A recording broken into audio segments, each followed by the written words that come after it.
तो आदाब, नमस्कार, गुड इवनिंग, सत श्रीकाल। एक बार फिर आप तमाम लोगों का स्वागत है क्राइम तक की कहानी के इस एपिसोड में। उम्मीद है पूरी फैमिली अच्छी होगी, अपना और अपनों का ख्याल रख रही होगी। 1800 से ज़्यादा कहानियाँ आपको सुना चुका हूँ, लेकिन कल शाम से आज तक और कल रात भी देर तक, फिर आज सुबह मैंने खुद एक कहानी सुनी, एक शख्स की ज़ुबानी। 1 घंटा 21 मिनट और 46 सेकंड की वो कहानी है। 1 hours 21 minutes and 46 सेकेंड। पहले वो 1 घंटा 21 मिनट 46 सेकंड तक की अपनी कहानी सुनाता और फिर 23 पन्नों में अपनी कहानी लिखता भी है। फ़र्क ये है उसकी और मेरी कहानी में कि मैं कहानी आपको डेली सुनाता हूँ, ये उसकी पहली और आखिरी कहानी थी। उसने अपनी कहानी सुनाई, अपनी कहानी लिखी और फिर आखिर में हर एक को अलविदा कहता है, सुनने वाले को शुक्रिया कहता है और ये भी कहता है कि आप सब जो सुन देख रहे हैं आपका कल्याण हो, और फिर थैंक यू बोलता है। इसके बाद वो मौत को गले लगा लेता है।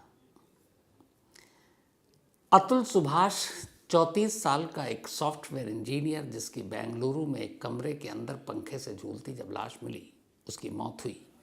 उसके बाद से पूरे देश में चर्चा है। चर्चा अतुल के नाम की नहीं हो रही है, बल्कि चर्चा इस बात पर हो रही है कि एक पति की मौत और उस मौत के बाद उठता शोर। जो 1 घंटा 21 मिनट 46 सेकंड का वीडियो और जो 23 पन्नों की पूरी कहानी है, उस कहानी में सब कुछ लिखने के बाद वो खुद कहता भी है कि ये मेरी कहानी है। आखिरी में अपने 12 ख्वाहिशों को बताता है, 12 इच्छा, कि ये मेरी आखिरी लास्ट विशेज़ हैं, जो पूरी हो जाए तो अच्छा है। और इन 12 इच्छाओं में, 12 ख्वाहिशों में एक ख्वाहिश ऐसी है जो हमारे देश के कानून के मुंह पर एक ज़ोरदार तमाचा या थप्पड़ भी कह सकते हैं। वो कहता है कि अगर अदालत जब तक मुझे इंसाफ न दे तो मेरी अस्थियों को बहाई ना जाए, और अगर अदालत इंसाफ देने में मुझे नाकाम हो जाए तो फिर उसी अदालत के बाहर किसी गटर में मेरी अस्थियों को बहा दी जाए। इस देश में ना मालूम कितने ही लोगों ने मौत को गले लगाया, अपनी जान दी, लेकिन मरने से पहले किसी शख्स ने न शायद ऐसी अपनी कोई कहानी लिखी, न ऐसा वीडियो बनाया, और न ही ऐसी बातें कही। क्यों किया ऐसा अतुल सुभाष ने? मैं बार बार कहता हूँ, हर बार कहता हूँ कि जान देना किसी मसले का हल नहीं। ऐसा नहीं होना चाहिए, क्योंकि ज़िंदगी बड़ी अनमोल है, बहुत कीमती है। मसले का हल हो सकता है, यही हम समझाते आए हैं, यही हमें भी समझाया गया। फिर अतुल ने ऐसा क्यों किया? बहुत सारे लोगों के जब मेल आए आप लोगों के, तो कल से ही फिर मुझे लगा कि इस सच को टटोलना चाहिए। तो पहले पूरी कहानी, इसके बाद इस सिस्टम की कहानी, अदालत की कहानी, कानून की कहानी, तारीखों के नाम पर लंबे लंबे जो वक्त लेते हैं और उसके चाबुक से कैसे इंसाफ को लहूलुहान किया जाता है, उसकी कहानी।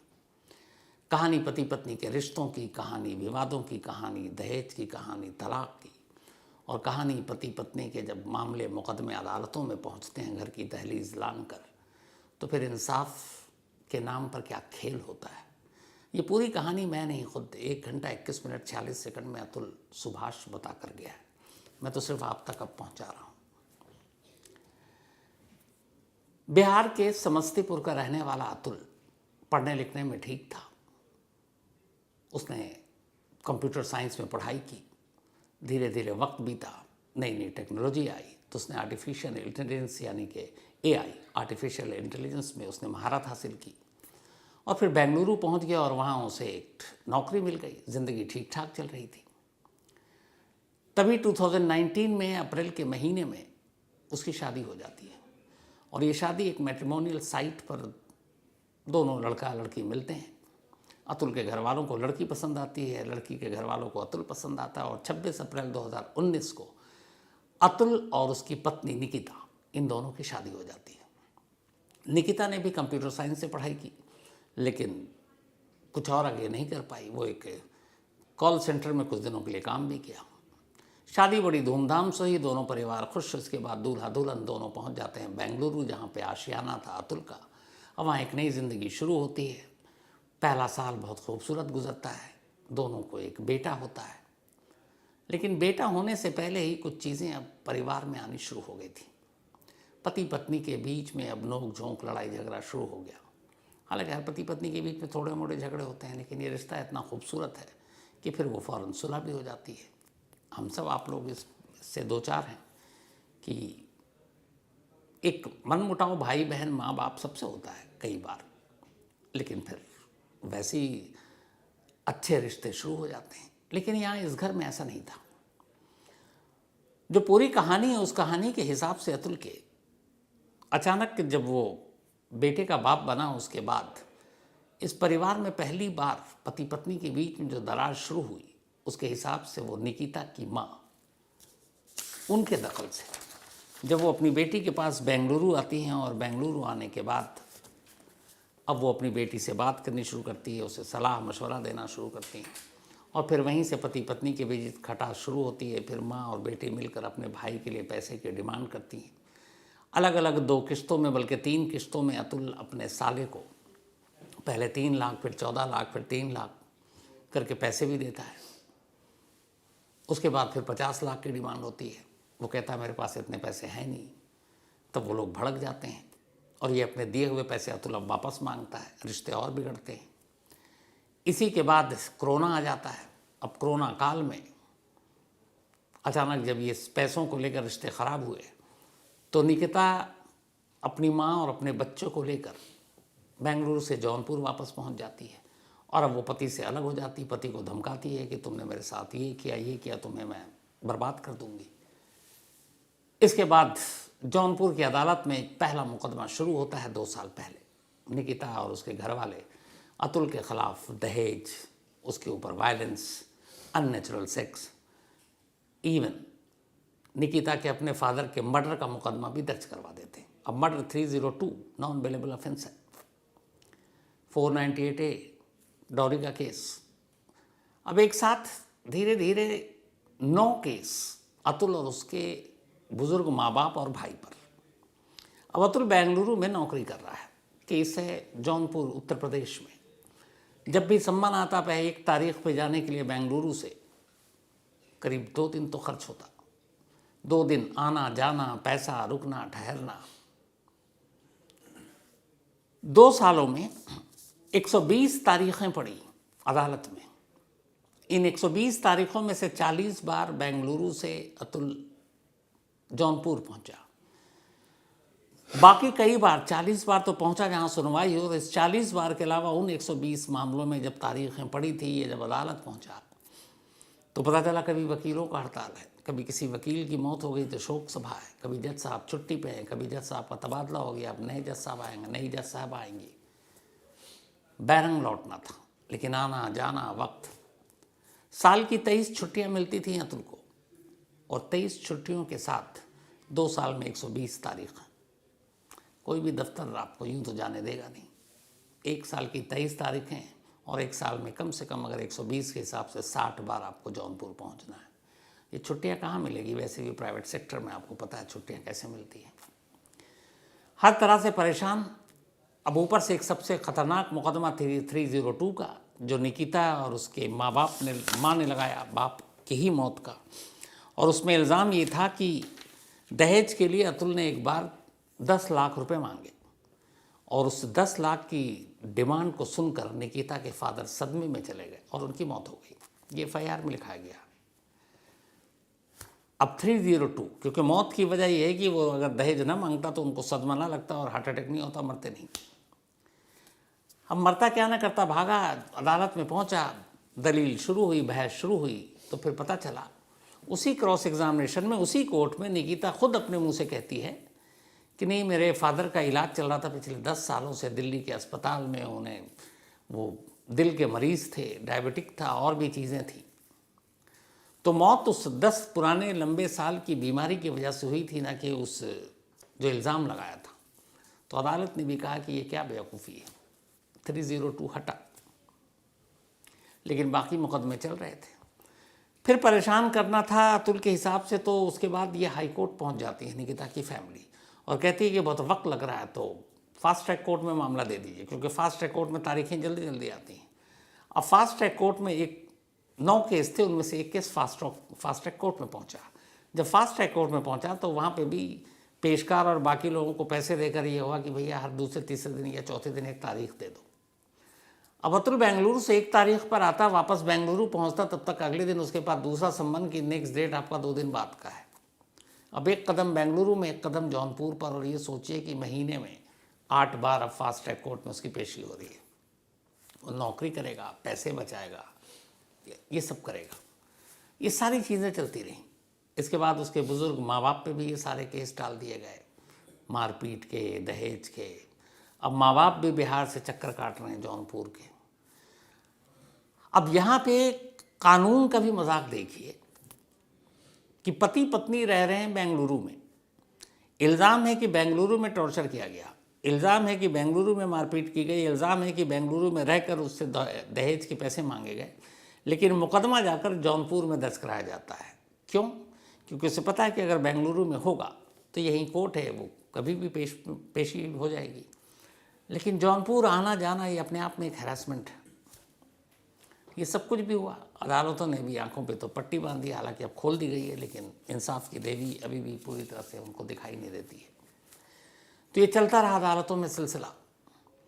इधर 2 महीने का जब बेटा था तभी लेकर निकिता पहुंच गई थी जौनपुर। उसके बाद अगले 2 सालों तक उसने अपने उस बेटे को उसके बाप से कभी नहीं मिलाया। यहाँ तक कि जब अदालत में पेशी होती तो कभी वो अपने साथ अपने बेटे को लेकर नहीं आती। अब इसके बाद यहीं अदालत में एक दूसरा एक खेल शुरू हो गया। खेल ये शुरू हुआ कि जिस फैमिली कोर्ट में ये मैटर था, उस फैमिली कोर्ट की एक महिला जज थी, और उन जज ने अतुल को सबसे ज़्यादा तकलीफ दी उसके इस वीडियो और उसकी मौत की कहानी की आखिरी कहानी के हिसाब से। उन जज साहिबा का नाम है रीता कौशिक। ये फैमिली कोर्ट की जज है, प्रिंसिपल जज। और इनके एक पेशकार है, जो कोर्ट में आपने देखा होगा जब अदालत में जज वज बैठता है तो एक पेशकार बैठता है जो नीचे बैठता है, पर्ची से लेके बाकी चीज़ें या तारीखें वही सब नोट करता है, नाधव। तो जो अतुल ने अपने मौत से पहले के आखिरी पन्ने लिखे हैं, उसमें 5 नाम उसने लिखा है कि उसके मरने के लिए ये लोग जिम्मेदार हैं। कमाल देखिए कि पहला नाम उसकी पत्नी या सास या साले किसी का नहीं है। पहला नाम है उस जौनपुर की फैमिली कोर्ट की महिला जज रीता कौशिक। दूसरा नाम है दूसरे नंबर पर अतुल की अपनी पत्नी निकिता सिंघानिया का। तीसरा नाम है अतुल की सास निशा सिंघानिया का। चौथा नाम है साले अनुराग सिंघानिया का। और 5वां नाम है चाचा सुशील सिंघानिया का। ये 5 नाम है, और उसके बाद एक लाइन में अलग है कि एक छठा शख्स भी जिम्मेदार है, और वो है जज रीता कौशिक का पेशकार माधव। अब अपनी वीडियो और कहानी में अतुल बताता है कि कैसे उसने देखा कोर्ट के अंदर जज साहिबा की नज़रों के सामने उनका पेशकार रिश्वत ले रहा है। रकम 50 रुपये से शुरू होती है। कोई आता है, किसी को तारीख देनी है, किसी की तारीख कैंसिल करनी, नई तारीख लगवानी है, 50 रुपये लेता है, जेब में रखता है। ऊपर जज साहिबा देख रही हैं, आंखें बंद हैं। लेकिन अगर सही आसामी मिल गया, अतुल जैसा सॉफ्टवेयर इंजीनियर, यही लाइन उन्होंने अपने वीडियो में यूज़ किया अपने लिए, तो फिर वो 50 रुपये नहीं 500 1000 रुपये। उसके बाद फिर ये होता है कि हमारी ये तारीख हमारे हिसाब से कर दो। इसका फ़ायदा उठाते हैं। कई बार कुछ बहाना, सब कुछ है, सारे लोग मौजूद हैं, तो भी ये होता है कि अगली तारीख दे दीजिए, हमें थोड़ी प्रॉब्लम है, और जज साहब अगली तारीख दे देती हैं। इसीलिए हमारे देश में करीब 4 करोड़ से ज़्यादा केस पेंडिंग है।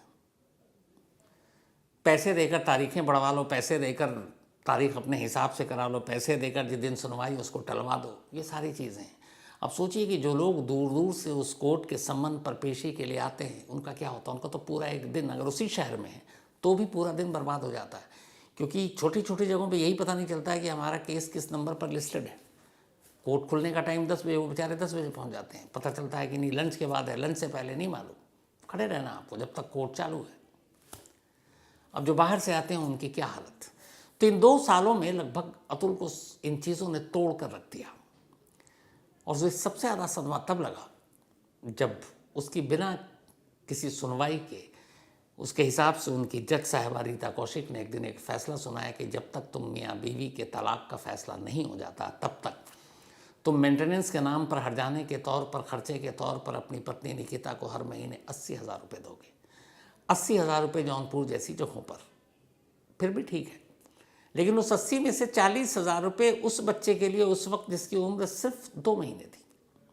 2 महीने के बच्चे पर 40,000 रुपये का खर्च, देश की कोई और अदालत में ऐसे इतनी रकम का फैसला नहीं होती, लेकिन यहाँ पे भी ये फैसला सुनाया गया। अतुल ने फिर भी दिया, बट उसने फिर कहा कि ये हर्जाने की रकम की कोई लिमिट नहीं है। वो कह देगी कि अब हम वक्त बीत रहा है, महंगाई आ गई, बच्चे बड़े हो रहे हैं, बेटा बड़ा हो रहा है, हमारा खर्चा बढ़ रहा है, तो ये 80,000 कल को 1 होगा, फिर 1.5, 2, 3, फिर वो ऊपर के कोर्ट में जाएगी। तो अतुल ने कहा कि उसके हिसाब से जब तक वो जिंदा है वो इस बोझ के तले दबे रहेगा कि हर बार ये पैसे बढ़ेंगे, उसे देखना है, और कल को नौकरी हो ना हो उसे पता नहीं। और फिर उसने ये भी कहा कि उसकी पत्नी ने उससे कहा था कि अगर तुम सुसाइड भी कर लोगे, मर जाओगे, तुम्हारे परिवार वालों से पैसे ले लेंगे, क्योंकि बहू वसीयत में हिस्से में मेरे भी आएगा कुछ। तो जब ये सारी चीज़ें हुई तो धीरे धीरे वो टूट गया। फिर उसने एक दिन तय किया कि जो पैसे मैं दे रहा हूँ अपनी पत्नी को और उन्हीं पैसों का इस्तेमाल मेरे ही खिलाफ अदालतों में हो रहा है, इस चेन को तोड़ना है, इसे रोकना है। मेरे पैसे का इस्तेमाल मेरे ही खिलाफ क्यों, तो इसे कैसे रोकें। फिर उसने वही गलत फैसला लिया, क्योंकि मैं बार बार कहता हूँ जान देने कोई हल नहीं। लेकिन इसके बाद 9 अक्टूबर आया, बल्कि 9 दिसंबर, 2 दिन पहले की बात है। बेंगलुरु के अपने उसी कमरे में वो बैठता है, सामने उसके लैपटॉप है, कान में हेडफोन है, और वो बोलना शुरू करता है। 1 घंटा 21 मिनट 46 सेकंड तक बोलता है। हर चीज़ अपनी हर छोटी सी कहानी बताता है, 5 किरदार, उसके बाद छठे किरदार का नाम बताता है, और फिर कहता है कि अब ये सब करने के बाद मैं मेल भी करूँगा, सारे प्रूफ भी दूंगा, अदालतों को, सुप्रीम कोर्ट को भी भेजूँगा। उन जज साहिबा के खिलाफ सुप्रीम कोर्ट एक्शन लीजिए, कंप्लेंट भी मेल से सुप्रीम कोर्ट को भेजा। फिर उसके बाद कहता है कि जिस उम्र में मुझे अपने बुजुर्ग माँ बाप का सहारा बनना चाहिए, मैं उन्हें इस हाल में छोड़कर जा रहा हूँ। ये सारी रिकॉर्डिंग के बाद वो कहता है कि बस इसके बाद मैं अपने परिवार से, फैमिली से फ़ोन पे बात करूँगा, और उसके बाद थोड़े से काम निपटाऊँगा और फिर मुक्ति पाऊँगा। और आप लोग जो सुन रहे हैं, आपका भी कल्याण हो, सबका कल्याण हो, थैंक यू। और ये कहकर वो अपनी कहानी ख़त्म कर देता है। लेकिन इस कहानी को ख़त्म करने से वो पहले अपनी 12 ख्वाहिशें बताता है। कहता है कि मैं चाहता हूँ कि ये मेरी 12 इच्छाएँ, द लास्ट विशेस, जो पूरी हो जाए तो बेहतर है। अब अतुल सुभाष की पहले वो 12 ख्वाहिशें सुन लीजिए जो उसने बताई हैं कि वो क्या चाहता है। उसकी पहली ख्वाहिश ये है कि उसके रिलेटेड, उसकी और उसकी वाइफ से रिलेटेड जो भी 9 केस अदालत में पेंडिंग हैं, उस केस की सुनवाई लाइव हो, लोगों के सामने, न्यूज़ चैनल पर नहीं, लोगों के सामने लाइव हो, और लोग जान सकें कि इस केस की सच्चाई क्या है। उसकी दूसरी ख्वाहिश कि मेरे जो मरने से पहले मैंने 23 पन्नों का नोट लिखा और जो ये वीडियो रिकॉर्ड कर रहा हूँ 1 घंटा 21 मिनट और 40 सेकंड का, इसे कोर्ट एक एविडेंस की तरह एक्सेप्ट करे, इसे अदालत मेरे इस केस की सुनवाई के दौरान एक सबूत माने। ये दूसरी ख्वाहिश है। उसकी तीसरी ख्वाहिश है कि चूंकि जौनपुर की वो महिला जज रीता कौशिक जिस फैमिली कोर्ट में है जहाँ पे ये मामला चल रहा है, उसने कहा कि उन्होंने मुझसे भी घूस मांगने की कोशिश की, इस केस का सही फैसला नहीं होगा, इस केस पे असर पड़ेगा, तो इसीलिए मैं चाहता हूँ कि ये केस यूपी के जौनपुर से ट्रांसफ़र कर बेंगलुरु के कोर्ट में इसकी सुनवाई हो। और अतुल के हिसाब से बेंगलुरु के कोर्ट में शायद उसे इंसाफ मिल जाएगा। तो तीसरी ख्वाहिश है कि इस केस को ट्रांसफ़र कर बेंगलुरु ले जाया जाए जौनपुर से। उसकी चौथी ख्वाहिश है कि उसके बेटे को, जिसकी उम्र अब लगभग 2 साल के करीब हुई होगी, उसकी बीवी ढंग से पाल नहीं सकती, उसे संस्कार नहीं दे सकती, इसलिए उसके बेटे को उसके माँ बाप को सौंप दिया जाए और उसके बेटे की कस्टडी उसके बुजुर्ग माँ बाप लें और फिर उसका भाई उसे संभाले। उसकी पांचवी ख्वाहिश ये थी कि उसकी मौत के बाद उसकी लाश को उसकी पत्नी या उसके घर वाले, उसके सास साले, बाकी जो भी रिश्तेदार हैं उसके ससुराल के, छूना तो दूर कोई डेड बॉडी के करीब भी ना आए। ये उसकी पांचवी ख्वाहिश थी। छठी ख्वाहिश ये है कि जब तक उसे सताने वालों को सज़ा न मिल जाए, यानी उसके यही जो 6 नाम दिए, और अगर सज़ा देने में अदालतें नाकाम हो जाए तो फिर मेरी अस्थियों को किसी कोर्ट के बाहर किसी गटर में बहा दी जाए। 7वीं ख्वाहिश उसने ये जताई है कि मेरे गुनहगारों को मैक्सिमम सज़ा दी जाए। हालांकि मुझे अपने देश के लीगल सिस्टम पर यकीन नहीं है। ये 7वीं है। 8वीं ख्वाहिश ये है कि मेरे माँ बाप को मेरे जाने के बाद झूठे केसों में न फंसाया जाए। 9वीं ख्वाहिश ये है कि मेरे जाने के बाद मेरे गुनहगारों से, यानी मेरी पत्नी, मेरे सास या सालों से कोई नेगोशिएशन ना की जाए, कोई बातचीत ना की जाए, कोई समझौता ना किया जाए, उन्हें सिर्फ सज़ा दी जाए। 10वीं ख्वाहिश अतुल की ये है कि मेरी मौत के बाद अगर मेरी वाइफ इस केस को, जो 9 केस अदालत में है, वापस लेने की अर्जी डाले तो उसकी अर्जी को मंजूर ना की जाए, ये केस वापस न लिया जाए तब तक, जब तक कि वो पत्नी अदालत के अंदर जाकर ये ना कहे कि ये सारे केस झूठे हैं जो मैंने दायर किए। 11वीं ख्वाहिश उसकी ये है कि अब मुझे पता है कि मेरी पत्नी मेरे बेटे को लेकर अदालत जाएगी। पिछले 2 सालों में वो कभी अपने बेटे को लेकर अदालत नहीं आई, इसलिए कि उसे पता था वो बेटे को अदालत लाएगी तो एक बाप बेटा से मिल सकता है, लेकिन बाप से बेटे को दूर रखने के लिए उसे कभी अदालत नहीं लाई। लेकिन मेरी मौत के बाद वह बेटे को अदालत लेकर जाएगी सिंपैथी के लिए, हमदर्दी के लिए। तो उसने कोर्ट से गुजारिश की है कि ऐसे किसी ड्रामे को उसकी पत्नी को इजाज़त न दी जाए। आखिरी ख्वाहिश उसकी 12वीं ख्वाहिश उसने लिखा और जताया कि जबरन वसूली और इस केस, मुकदमे, अदालतों के चक्कर में अगर उसके माँ बाप को सताए जाने का ये सिलसिला अगर आगे भी मेरे जाने के बाद जारी रहे तो हो सकता है मेरे बुज़ुर्ग माँ बाप कोर्ट के पास जाएं और कहें कि आप हमें इच्छा मृत्यु दे दीजिए, यानी हमें खुद मरने की इजाज़त दे दीजिए कानूनी तरीके से।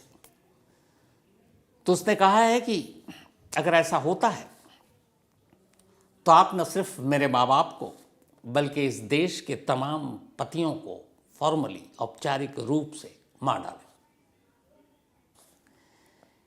क्योंकि न्यायपालिका या जुडिशरी के इतिहास में अभी एक काले युग की शुरुआत है। तो 12वीं ख्वाहिश कुल मिलाकर ये है कि अगर उसके माँ बाप जाएं इस परेशानी में और कहें कि हमें इच्छा मृत्यु दे दें तो दे देनी चाहिए।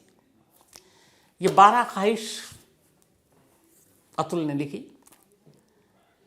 अब इनमें से एक ख्वाहिश उसकी आधी पूरी भी हो गई। कमाल देखिए, मतलब उसके मरने के 48 घंटे के अंदर अंदर पूरी भी हो गई।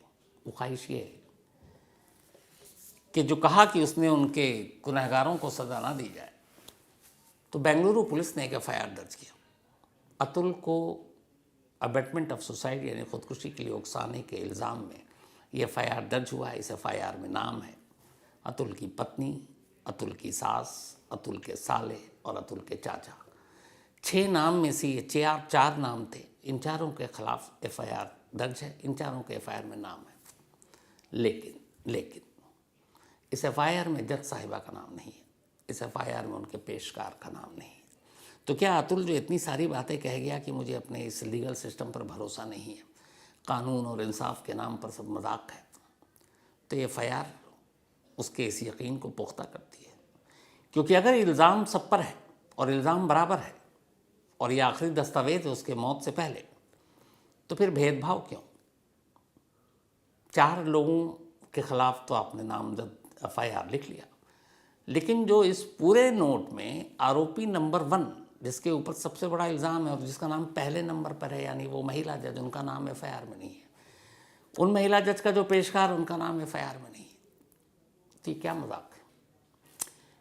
ये ज़रूरी नहीं होता कि अगर कोई इल्ज़ाम लगाए तो वो सही है, हमारा कानून यही सिखाता है, कहता है, लेकिन कम से कम आप नाम लिखकर जांच तो करेंगे। और अगर नहीं तो फिर इन चारों का नाम क्यों लिखा? अगर वो नहीं सही था तो इन चारों के नाम को भी पहले आपको जांच करनी चाहिए, फिर इनके नामजद FIR होनी चाहिए। अगर आप इन चारों के डाल रहे हैं और उन दो को छोड़ रहे हैं तो फिर सवाल तो उठता है कि क्या बड़े लोग, पावरफुल लोग या खुद जुडिशरी का जो हिस्सा है उनके खिलाफ पुलिस एक्शन लेने से डरती है? ये FIR में नाम ना होना तो सवाल उठाएगा। अब आइए दूसरी इसी के पहलू पर।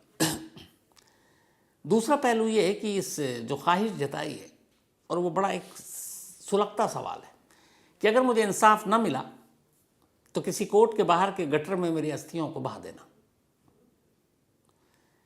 अगर अतुल को वाकई इंसाफ नहीं मिलता है तो क्या उसका परिवार ऐसा करने की हिम्मत कर पाएगा? ये बहुत सीरियस क्वेश्चन है, कचोटने वाला। और उससे ही बड़ा सवाल ये है कि जिस चीज़ के लिए अतुल ने यह दुनिया छोड़ी, क्या उसके जाने के बाद उसे इंसाफ मिल पाएगा? क्योंकि हमारे देश का जो कानून है अबेटमेंट ऑफ सुसाइड, यानी कि किसी को मरने के लिए उकसाने का, उसमें आज तक किसी को सज़ा नहीं हुई है। मैक्सिमम पनिशमेंट 10 साल तक का है इसमें, कि अगर किसी को मौत के लिए उकसाने का मामला साबित हो जाए तो 10 साल की सज़ा, जेल है। लेकिन किसी को सज़ा ही नहीं होती।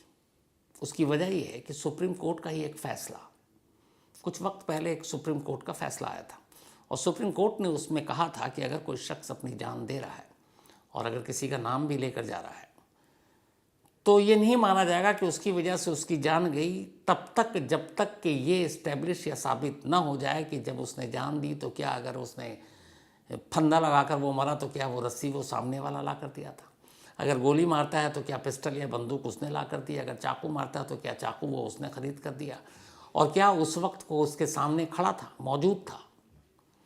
अगर डायरेक्ट कनेक्शन, डायरेक्ट रिलेशन और डायरेक्ट लिंक नहीं जुड़ता है तो फिर उसको जिम्मेदार और कसूरवार नहीं ठहराया जा सकता। सुप्रीम कोर्ट ने ये तक कहा कि अगर किसी के बीच में झगड़ा हो, पति पत्नी के बीच में झगड़ा हो और कोई एक उसमें से बाद में अपनी जान दे दे, तो वो रीज़न को आप नहीं बता सकते कि इस झगड़े की वजह से और इस लड़ाई झगड़ा हुआ और उसके बाद वो डिप्रेशन में या गुस्से में था और उसने कर लिया। क्योंकि सुप्रीम कोर्ट के हिसाब से अगर वो फ़ौरन करता है उसी झगड़े के वक्त तब तो हम मानेंगे, लेकिन झगड़ा आधे घंटे पहले हुआ, वो मर 2 घंटे बाद रहा, तो हम नहीं मानेंगे। तो ये इतना पेचीदा कानून है अबेटमेंट ऑफ सुसाइड को लेकर कि इसीलिए इसमें सज़ा नहीं होती। तो सवाल ये है कि क्या अतुल, जो जाते जाते अब एक चर्चा छोड़ गया पूरे देश में, एक पति की मौत का जो शोर इस वक्त है पूरे देश में, क्या उसे इंसाफ मिल पाएगा? मिल पाएगा या फिर कोर्ट के सामने किसी गटर में उसकी अस्थियों को बहाने की नौबत आएगी? सोचिएगा जरूर। मेरी नहीं, आज चूंकि अतुल ने अपनी आखिरी कहानी सुनाई तो इसलिए मैं नहीं कहूँगा कि आज की कहानी में इतना ही, बल्कि ये कहूँगा कि अतुल की कहानी में आज इतना ही।